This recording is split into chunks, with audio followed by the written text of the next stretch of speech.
सप्तम भाव जो देखा जाता है ज्योतिष के हिसाब से, वो मंथन कार्य के लिए देखा जाता है, दैनिक रोजगार के लिए देखा जाता है।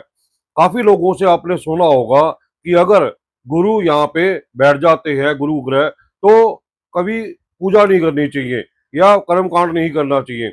ज्योतिष के हिसाब से देखा जाए, जो सातवां घर होता है ये शुक्र का होता है। शुक्र क्या होता है हमारे जीवन में? लग्जरी लाइफ, हमारी पत्नी। अगर हम पूजा पाठ में ही लीन रहेंगे या आध्यात्मिक तौर पे हम कहीं ना कहीं गुरु को बढ़ावा दे देते हैं यहाँ पे, तो अपने जीवन को यानी कि अपने जीवन साथी को भी एक दिन खो बैठते हैं। सेवंथ हाउस जो होता है हमारी पूरी कुंडली का एनर्जी भाव होता है। ऐसे में जितने भी आप एनर्जी को बैलेंस करके चलेंगे, यानी कि शुक्र की एनर्जी को और गुरु की एनर्जी को जितना भी बैलेंस चलेंगे, आपका जीवन उतना ही सुखमय रहेगा। देखा जाए, गुरु शिक्षा का कारक है, ज्ञान का कारक है, अध्यात्म का कारक है। ऐसे में ही जो शुक्र है वो भौतिक चीजों का, जैसे हमारी लग्जरी लाइफ का कारक माना गया है, भोग विलास का कारक माना गया है। एक संतान है तो दूसरा स्त्री है, एक सोना है तो दूसरा चांदी है। इसी प्रकार दोनों है, दोनों एक ही वर्ण के, यानी कि उनके जो सतव होते हैं वो अलग अलग है।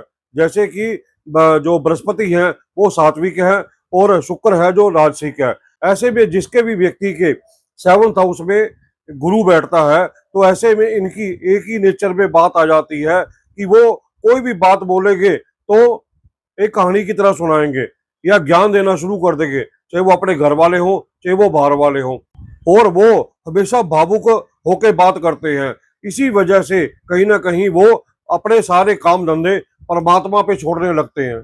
इनमें भेद यही है गुरु और शुक्र में, कि जैसे दो ब्राह्मण एक साथ नहीं बैठ सकते, उसी प्रकार ये दो ग्रह ब्राह्मण वर्ण होते हुए भी एक ही घर में नहीं अच्छा फल दे सकते, क्योंकि एक अध्यात्म की तरफ लेके जाता है तो दूसरा भोग विलास है, यानी कि भौतिक चीजों में हमें कहीं ना कहीं रमने को बोलता है।